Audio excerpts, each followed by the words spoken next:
Cắt laser cho mọi người theo yêu cầu nha.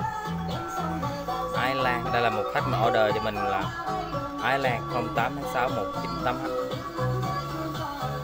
tem đỏ, chưa full,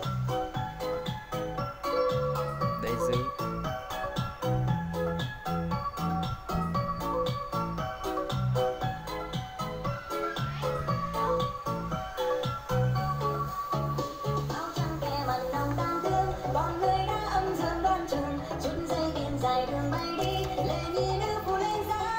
Vẫn son tiền hồng nàng.